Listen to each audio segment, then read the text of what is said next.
and welcome to Mochi Doki Mochi episode 14. And I honestly can't believe how far I've gotten with this podcast. It has been such a struggle getting to where I'm at now, and I'm just very happy with the creation process right now. Just I get to read so much cool manga, and quite recently I started to watch anime again, and yeah, it's just been nice finding kind of like this place on the internet where I can gather all of my thoughts and just put them out there. So I'm just very thankful for this podcast and everyone who has ever watched or listened to it.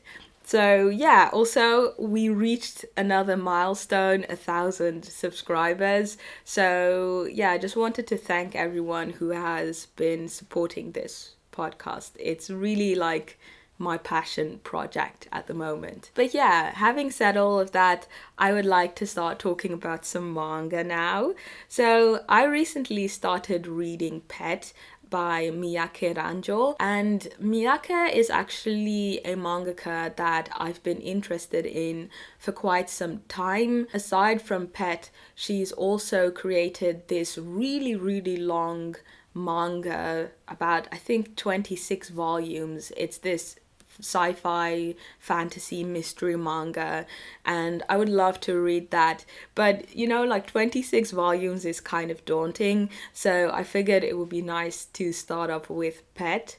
So, yeah, Pet is also, by the way, the manga that she's best known for in the West, and it actually received an anime adaptation back in 2020. So, Pet is a psychological thriller slash supernatural manga that ran for about 2 years in the seinen magazine Big Comic Spirits, which, by the way, is a pretty awesome manga magazine, and it actually has a couple of manga that I would love to read in the future, but that's a story for another episode.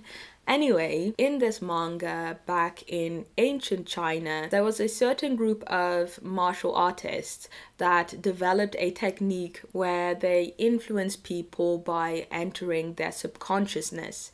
And so in that way, they can alter their memories, drive them to do things, or even just crush them mentally. The story of Pet itself is set in modern times, where there's a crime syndicate known as the Company who tracks down the descendants of these martial artists and then turns them into so-called pets. Essentially, they're trained to kill people, and so in a nutshell, they just do all of the dirty work of the Company. So in the manga, we follow two of these descendants, Tsukasa and Hiroki. So Hiroki is the pet, with Tsukasa being the master, so basically the one who watches over the pet and keeps them in check. Now, I myself haven't gotten this far in the manga, but according to the synopsis, these two start to kind of like unravel the secrets behind the Company, because they've got a couple of shady people in there.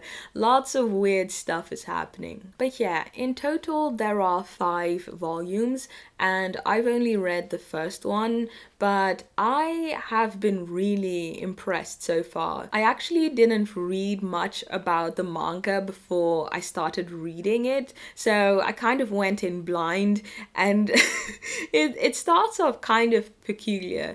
So in the first chapter, we have this mother who is complaining about having to take care of her son, who seems to be special needs. Now, she is pretty pissed off because she suspects that her husband is constantly running off with different women. So we see the son kind of like mindlessly watch this anime that he's apparently been watching for ages, as his mother is just absolutely fuming in the kitchen. And then all of a sudden she's like, I know how to get back at this bastard. I'll just kill myself. God. I make the worst impressions. But yeah, in the manga, you see this very freaky image of her slicing herself up into pieces with butcher knives, which is when her son starts to scream and starts banging his head against the TV cupboard repeatedly. And so, as you can imagine, I was kind of confused at the start of this manga. I wasn't too sure as to what was going on, but rather quickly, a lot of things start falling into place. So what happens is that this kid ends up at the hospital because of his behavior and of course his head injury. And one of these masters that works for the company spots him there. And he recognizes that this kid actually has the same ability that he has, but because he still doesn't know how to manage that, he has just been letting in all of the negative emotions and memories from his mom in, which basically created this hellscape for himself, which is why he just never did anything and just kind of like sat still and watched anime the entire day, which is why his mother believed that he was special needs. Anyway, this master sits down next to the boy, and while touching his hand, he enters the boy's subconsciousness, and this is how we get our first insight of how the techniques of like the mind stuff kind of works. And so far, in my opinion, that has been the most interesting part about this manga. Usually when it comes to stories in which the mind gets affected, there often really isn't all that much explanation as to how things work. Usually it's just something like, yeah, I have special eyes, so if you look straight at them, you'll want to kill any dude whose name is like Bob or something. But in this case, there seems to be quite a strict way of doing things. Like at the start, it is explained that everyone in their mind holds a peak, referred to in the manga as Yama, and a valley, Tani. Your peak is made out of memories that continue to support you, whilst your valley is made out of memories that continue to hurt you. And these two are described as essentials to your being, and so one cannot exist without the other, making it so that if either of them gets really roughed up or even destroyed, it means that the other will also collapse, which would have really unfortunate consequences for your psyche. And so the rules and techniques when it comes to altering someone's mind are all centered around these two concepts. If you want to destroy someone's mind, you mess with their peak or valley. If you only want to alter their memories or, I don't know, change their habits, you have to ensure that the changes you make in their mind won't in some way destabilize their peak or valley. And so the way in which these concepts are structured is something that I think is really cool, and I'm very interested in knowing more about the workings of the type of mind manipulation that comes with it. Besides reading the first volume, I also watched the first episode of the anime today, and it was pretty cool. So far, it has stayed very close to the source material, and I think that that actually works quite well for this anime. I'm actually really happy that I watched the first episode so closely after reading the first chapter, because the story isn't really told in a straightforward way, so getting to see those back to back was very good for my understanding of the story. The only remark I actually have was the CGI. I'm actually in general not opposed to CGI. I think that if you know how to work it well into an anime, it is actually quite fine. But I often find that the incorporation of it in most anime it doesn't really work that smoothly. Often it also just seems very unnecessary. For instance, in this episode, there's a moment where a couple of people are in a bar and there's a shot from below, and so you see the ceiling and there's a fan that was made using CGI. And to me, that was so confusing because they could have easily decided to just not include the ceiling fan, and just having it there and it being the only like CGI'd thing in the shot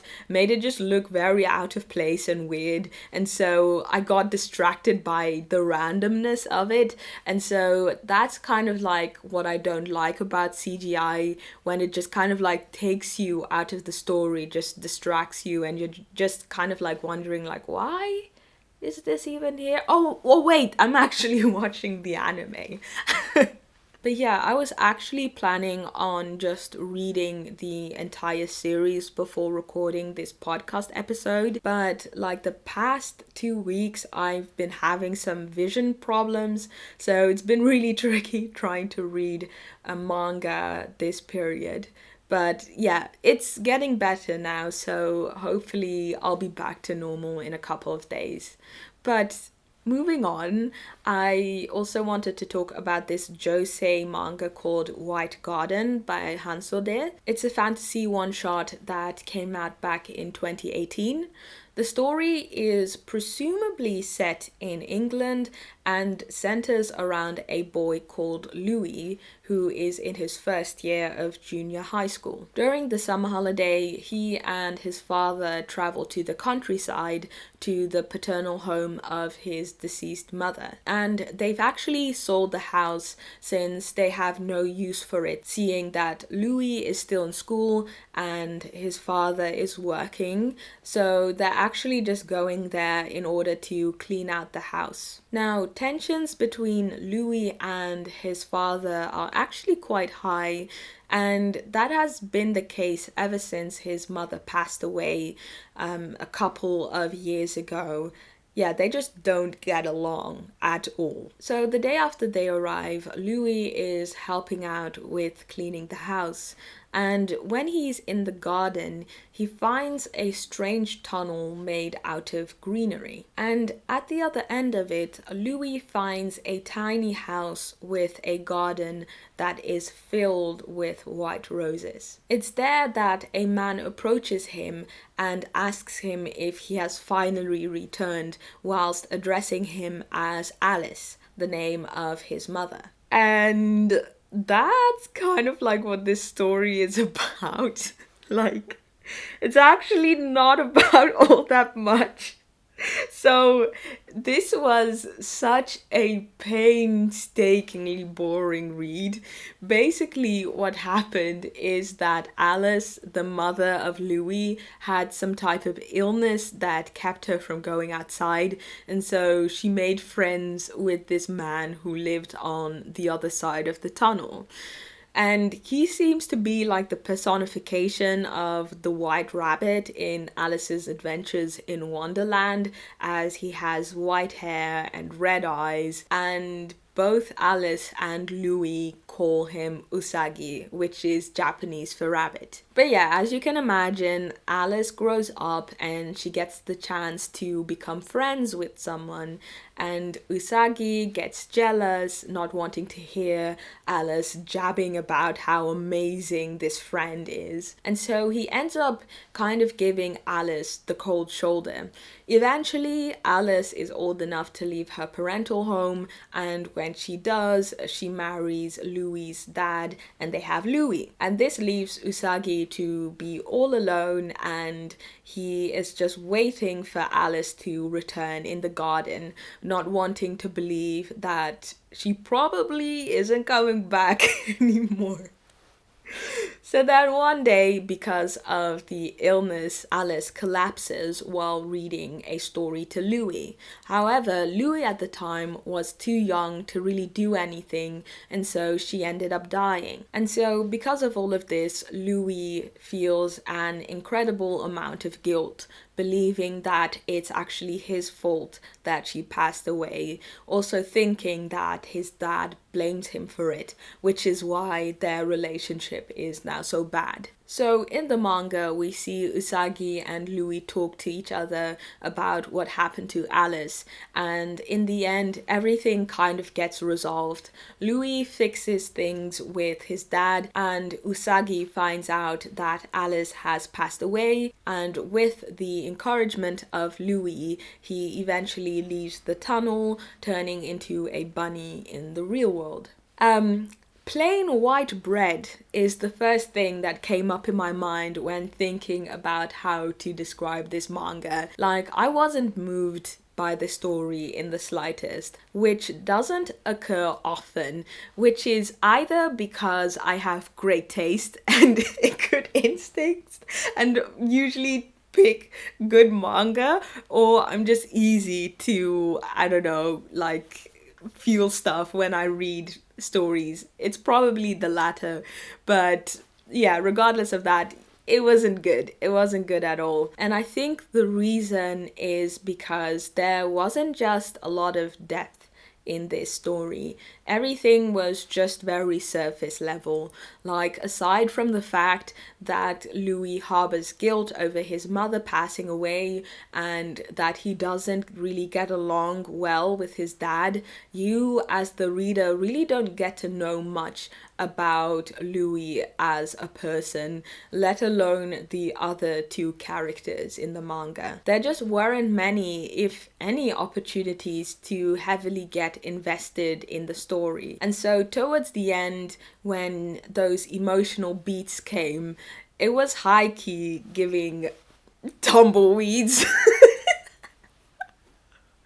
Also, surprisingly, the use of Alice in Wonderland kind of irked me, and I think that is because there have just been so many retellings or stories that draw heavily from it, as it offers a lot of interesting material to work with.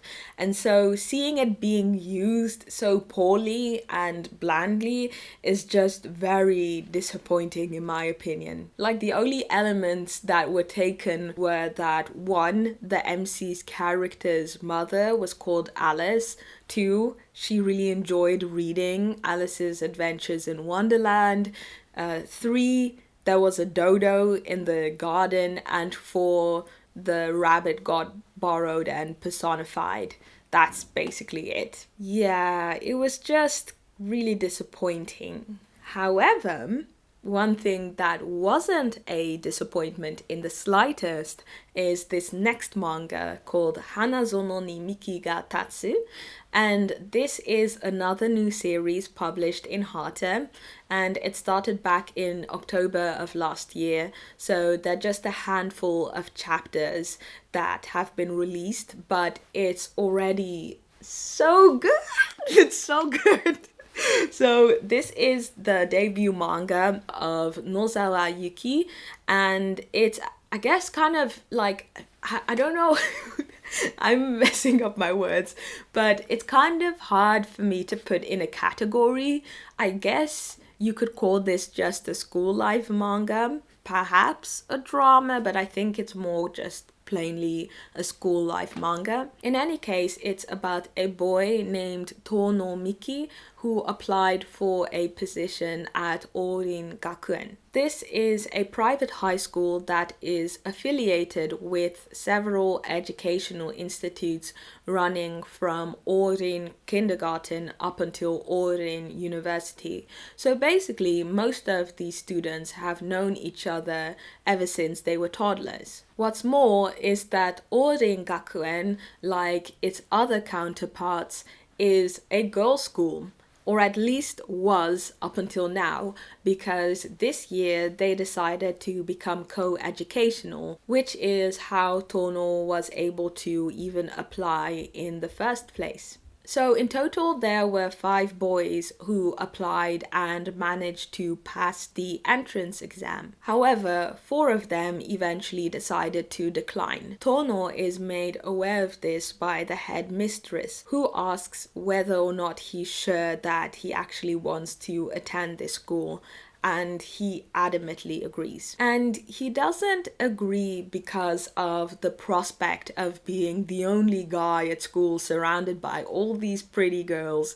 No, it's because he's getting in on a scholarship, and so he's mostly just focused on getting good grades, being an exemplary student, and working a part-time job. Now, aside from Tono, there's also a girl called Mieda who enters Orin Gakuen at the same time, making them the 2 outsiders in high school. Both of them kind of struggle with fitting in at school because, as you can imagine, it's a private girls' school.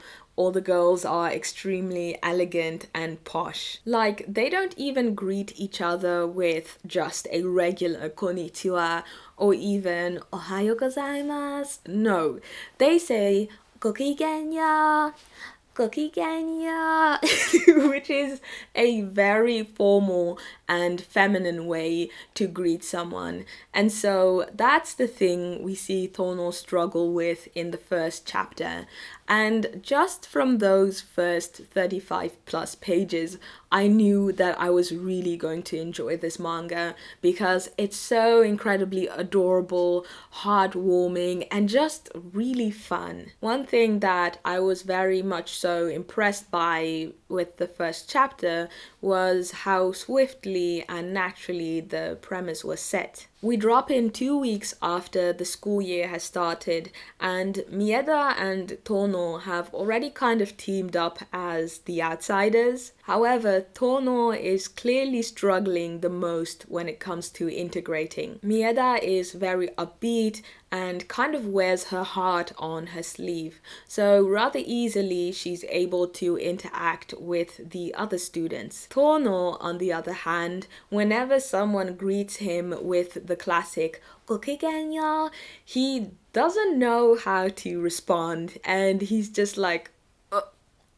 and then he just says nothing. But then there's this very polite, pretty, and sweet girl named Mitamoto who makes an effort to get to know Tono and manages to rather quickly kind of break down his walls. Basically, she invites him and Mieda to an event where the Orin high schoolers get to talk to the Orin elementary school students. But Tono declines this, saying that he doesn't have any free time as he's either working or studying. Tono also points out how Mitamoto and him are different, as she doesn't have to work that hard or study as hard in order to stay enrolled in the high school. And so he tells her that his situation is basically a non-story for her. But instead of being hurt or offended, she responds with such kindness and tells him how she really respects him for what a hardworking person he is. And so eventually she manages to convince him to let her show them around the school during lunch. They eventually end up at this cute little courtyard where many students from the Orin schools come to rest. It's there that they meet 2 elementary school girls who have already learned how to politely greet people, and so when the trio of high schoolers approach them, they greet them saying "Gokigenyo one-sama," with one-sama meaning sister, like bigger sister, so you use that to address an older female. But then they realized that they addressed Tono with one-sama and they start to freak out a bit. Tono, however, relates to making such mistakes and tells them that it's okay. After which they try again and address him correctly with "Gokigenyo Oni-sama." And this scene was just so cute. Not only the way in which it was drawn, but also the way in which Tono easily is able to relate with these young girls. This experience also eventually gives Tono the confidence to greet his fellow classmates when the afternoon classes start. And this is basically everything that happens in the first chapter. And so the remaining chapters of the manga that are out so far focus on Tono as well as Mieda learning how to integrate with the help of Mitamoto, and of course them becoming friends. And to me it's really wild how I can read an entire one shot of over 170 pages, like White Garden for instance, and be so incredibly bored out of my mind and completely unmoved. But within 30 pages of this manga, I can already feel my heart stirring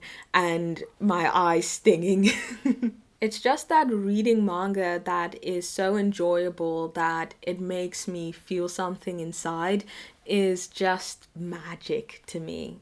But yeah, Hanazono ni Miki ga Tatsu definitely has been an enjoyable read for me so far. I've found it to be really relaxing, as up to now there hasn't been any conflicts and the art style is just very pretty and soothing. Also, the characters are very wholesome, and I found Tono to be an incredibly likable main character. He's hardworking, perhaps a bit awkward and standoffish, but from the interaction with those elementary school kids, you can already see that he has a lot of compassion. In any case, I'm really excited to see how this manga will evolve in the future, as well as what Nozawa has in store for us as a mangaka, because this is honestly really impressive work for a rookie. I'll probably do another update on this one when there's a good amount of chapters out. The manga is part of the Ha team of Hata,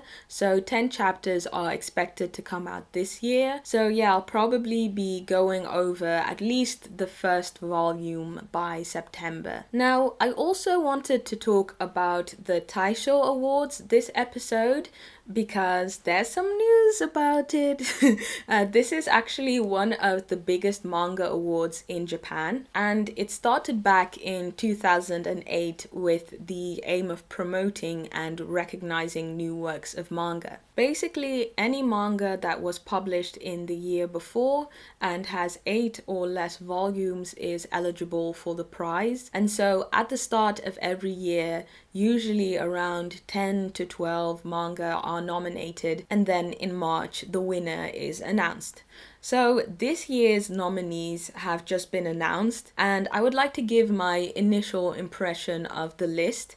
This year 11 manga were nominated, and I'll just go through all of these right now. There's Akane-banashi, written by Suenaga Yuki and illustrated by Moe Takamasa. This is a comedy / slice of life shonen manga published in Weekly Shonen Jump. Then there's Gekiko Kamen by Yamaguchi Takayuki, a drama seinen manga published in Big Comic Superior. There's Goodbye Eri by Fujimoto Tatsuki, a psychological shonen manga published in Shonen Jump Plus. There's Kore Kaite Shine by Toyoda Minoru, a drama shonen manga published in Gesan. You also have Nippon Sangoku by Ika Matsuki, a slice of life / tragedy seinen manga published in Ura Sunday and Manga 1. There's also Onna no Sono no Hoshi by Wayama Yama, a slice of life / comedy josei manga published in Feel Young. You also have Hikaru ga Shinda Natsu, or The Summer Hikaru Died by Mokumoku Ren,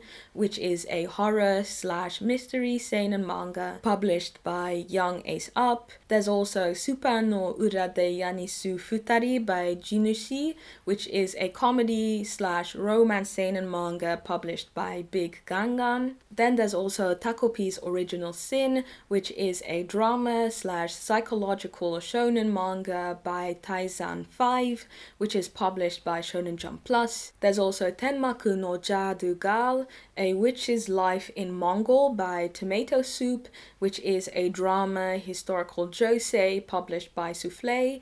And finally, you have You and I Are Polar Opposites by Agasawa Kocha, which is a romance/comedy shonen published in Shonen Jump Plus. So my first impression is that that's a lot of shonen and seinen manga. It's 9 to 2 in terms of manga targeted towards the male and female demographic. And the question is this a surprise? No, because it's like this basically every year. 1 or 2 works nominated will be either josei or shoujo manga, but mainly it's josei manga, and then the remaining 10 or 11 will be seinen or shonen with a more heavy lean towards seinen. What however did surprise me was that from all the seinen and shonen manga that got nominated, 2 have female main characters, 1 features 2 gay main characters, and 2 others are romance manga. I also noted that nearly all of the nominated manga does not seem to be particularly niche, in the sense that they don't seem to lean extremely heavy into the tropes that are generally associated to their respective target demographic. And so I can definitely see why most of these were nominated. Anyway, I'm not surprised to see Goodbye Eddie by Fujimoto Tatsuki on this list, as almost everything Fujimoto has written has been nominated for this award, with Fire Punch being nominated in 2017, Chainsaw Man in 2020, and Look Back in 2022. As for manga that made the list that I've actually read, there are 3 of those. I've been reading The Summer Hikaru Died for quite some while, which is a really good one. I actually talked about this one back in episode 12, so if you're interested in knowing more about that one, I'll leave a link to it in the description box below. I've also been reading Tenmaku no Jadūgal, A Witch's Life in Mongol, which is also really good, but kind of hard to read language-wise. So this is a historical manga about a girl who was a slave in Iran but then got captured by the Mongols. And yeah, in general, historical manga are just a bit harder to read in Japanese because of the language use and just terms that you usually don't use in modern Japan, basically. But yeah, the manga actually ranked number 1 in the 2023 Kono Manga ga Sugoi ranking for the female readership, with The Summer Hikaru Died doing the same for the male readership category. So both of those are actually quite strong contenders for this year's prize. Then coincidentally, I started randomly reading Akane-banashi about a week ago. I only read maybe 2 or so chapters, but it seemed like a very interesting manga involving rakugo, which is a form of traditional Japanese performing arts where someone known as the rakugoka tells a funny story. But yeah, aside from that, I don't really want to talk all that much about it because there are like 45 chapters out now, and so I'd like to read those first, or at least a substantial amount before I actually give my opinion. Anyway, Onna no Sono no Hoshi is one of the josei manga that got nominated, and this is actually the 3rd time that it made the cut. Though I think its chances are kind of slim when it comes to actually winning the prize, as this pool of manga seems to be pretty strong. Then there's Super no Ura de Yanisu Futari by Jinushi, which I actually bought a couple of months ago, but I haven't read it yet. I was intrigued by the plot, so I'm actually quite happy to see this one make the list. The story is about an overworked salaryman whose peak moment of the day is interacting with Yamada, a seemingly friendly and upbeat supermarket cashier. Then one day, after having to do overtime, he tries going for a smoke and meets a mysterious woman by the name of Tayama, who invites him to smoke together behind the convenience store. The thing is that this woman is actually the cashier Yamada, but the salaryman just doesn't recognize her, as her appearance outside of work is quite different from how she looks on the job. There are a few others on the list that I've seen pass by, but never really bothered to pick up or even look into. I do think that all, in terms of cover at the very least, look interesting. But yeah, I might pick some of these up soon and try and predict the ranking. I think that would be a fun thing to do if I have some extra time off these couple of weeks and if my eyesight actually improves. But yeah, moving on, I wanted to give 2 updates. Last week I said that I was going to start reading Hon no Switch, and miraculously I've actually stuck to that plan. I've read the first 2 volumes and so far it's been really good. I don't have enough time to go over it this episode, but it's at the top of the list for episode 15. Then the other update is that the latest Junji Ito anime dropped on the 19th and I've watched it, but just like Hono Switch, I wasn't able to fit it into this week's episode, so I'm pushing that to episode 15 as well. But yeah, with that all out of the way, it's time for the final segment of this podcast, Mochi Doki Mochi questions. Basically, if you have a question for me, like if you're wondering if I've seen something, you want my opinion on a matter, whatever it is, you can leave it in the comment section below with the hashtag MDMQ. Yeah, that's the hashtag, and I will try and answer it in any of the future podcast episodes. So for today's episode, I have 2 questions again, and the first one is from Jillian, and it says, manga/anime rec for you. I just remembered that I watched the anime Therma, Romae, Novae on Netflix. It's a 2nd century Bath architect who randomly time travels to present day Japan, where he then takes elements of modern day Japanese baths and puts them in his designs. It's super funny and I think you would really enjoy the humor. So, oh wait, this is a rec. Wait, the question is, what's your favorite manga to anime adaptation? Thank you so much for the recommendation and the question. Yeah, so actually I haven't watched Therma, Romae, Novae yet, but I have owned a copy of like the first volume in French for quite some time, but I just haven't gotten to it yet. I kind of forgot that the anime adaptation came out last year, so this was actually a really nice reminder, so thank you for that.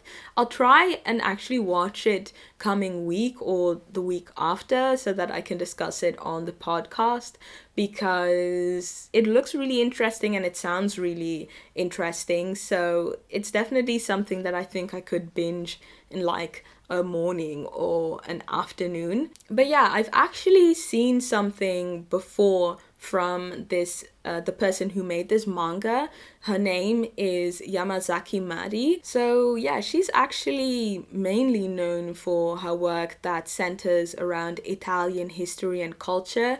I believe she lived for about a decade in Florence, which is pretty cool. I remember like a year or 2 ago that I watched this like multimedia mix anime of one of her recent works. I think it's called something like Olympus Kyklos. I'm not too sure, but it's kind of like a similar, I think like a similar premise of someone from ancient Rome coming to present day Japan, and it was made with like traditional anime like art style as well as clay, and they're like very short episodes of like 5 or 6 minutes, and I think I watched maybe like 4 or 5 because I was trying to do it weekly, which never works for me.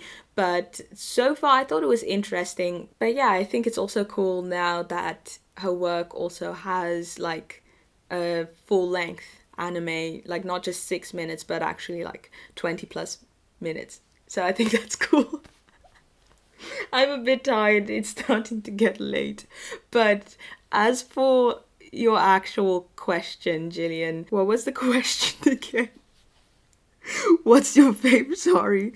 What's your favorite manga to anime adaptation? Yeah, I've got to say that it would have to be the 2011 anime adaptation of Hunter x Hunter. I've been watching the anime with my best friend since the start of this year, and I think we've now blasted through about 70 plus episodes already, and it's just been so much fun. We've also now started reading the manga, which is also really fun. I'm about 3 or 4 volumes in now, and I've seen quite a few differences between the two, but I feel that both of them are actually very strong on their own. But yeah, Hunter x Hunter is a shonen manga by Togashi Toshihiro that started back in 1998 and is actually still running at the moment, although Togashi has been experiencing some health issues since around, at least like severely since 2012, to the extent that he's not really been able to work on the manga very consistently. But yeah, I think now already like 37 volumes are out. And yeah, the story is set in a world in which there are hunters. Now, this is a profession set aside for only the strongest and most skilled people. Hunters do all kinds of things, such as track down treasures, magical beasts, or even other people. And so there are all sorts of fields hunters can specialize in. You have ruin hunters, who are basically archaeologists. There are disease hunters who specialize in identifying and treating diseases. There are even gourmet hunters who, aside from usually being very good cooks, also have the skills to acquire the most difficult, obtainable, and rare ingredients. Now, in order to become a hunter, you have to pass the hunter exam, which grants you a hunter license. And with this license, you gain access to the most restricted places in the world, a considerable amount of wealth, and also connections and information that other people couldn't even start to obtain. So in the story, we follow a 12-year-old boy by the name of Gon Frix, whose father is a hunter. Gon was raised by his aunt Mito while his dad spent his time traveling the world doing all sorts of hunter-related activities. And so now Gon himself is preparing to take the hunter exam in order to become a hunter so that he can, for one, find his father, and 2, figure out what's so special about being a hunter that it was enough for his father to basically abandon him. And so along the way, Gon makes friends and they just go on crazy adventures to reach their goals. And it's just really a good story. I'd love to go more in depth about this one in the future as I read through the series. But has anyone watched or read Hunter x Hunter? Because I'd really love to hear your opinions on it. Okay, now for the second question, this one comes from PJ, and it says, can you recommend manga that make fun of genre tropes similar to the theme of Kirakira to Giragira? Because it sounds so funny. So, those who might not have seen the episode in which I actually discuss the manga PJ mentions, Kirakira to Giragira by Arashida Sawako is a manga I talked about back in episode 12, and it's a rom-com that mixes shoujo romance with the serious seinen gekiga style, and it's one that I've really been enjoying. And I found that after making the episode that there were quite some people who also seemed intrigued by the story and just the general idea behind it. because it's kind of unique. So as a result, this question is kind of tough, to be honest. I couldn't really think of any that I felt really met the caliber of Kirakira to Giragira. The first manga that I thought of was Tokimeki no Ikenie by Uguisu Sachiko. So this is a 3-volume shonen rom-com horror manga that I've spoken about before on the podcast, I think somewhere back in episode 6. So it's about this girl called Jingyoji Mari, and her family is the leader of a cult. And so they kill people. A lot of people. Basically, this cult believes that in order to prevent the apocalypse from occurring, they have to sacrifice a bunch of people. However, Marie isn't really interested in any of that. Actually, she wants to become a mangaka instead. And what's more is that she has a crush on the most popular and also dim-witted guy in her grade, Hanamizuki.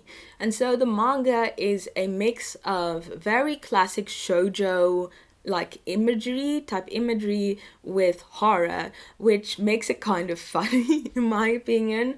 The first 2 volumes are particularly good, but the third really wasn't up to par in my opinion. That was also the last volume, so it's actually like a 3-volume series. But in all honesty, I would rather recommend Mashle to you, which was created by Komoto Hajime. This one is actually not finished yet.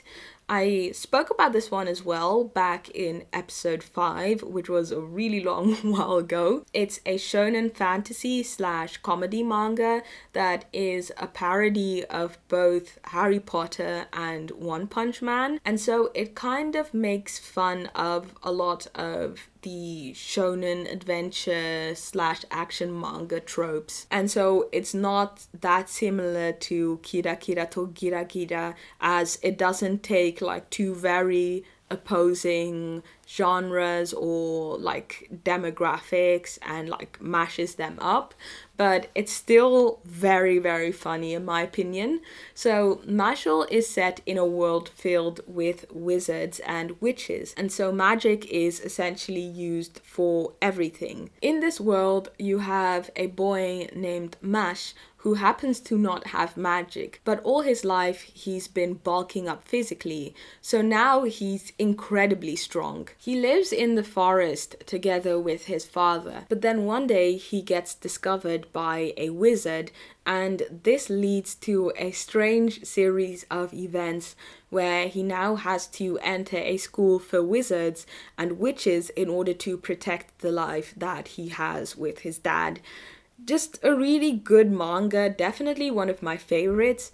I actually made a video about this like 2 years ago, I think, so I'll leave a link to that in the description box.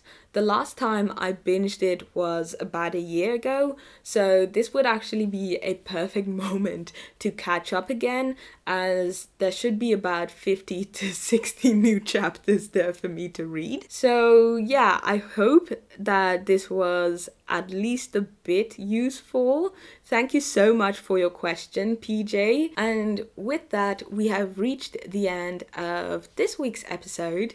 So as always, thank you so much for watching and or listening. A special thank you to all of my supporters on Patreon and Ko-fi. Please do take care of yourself, and I hope to see you next week again with another episode of Mochi Doki Mochi. Cheers!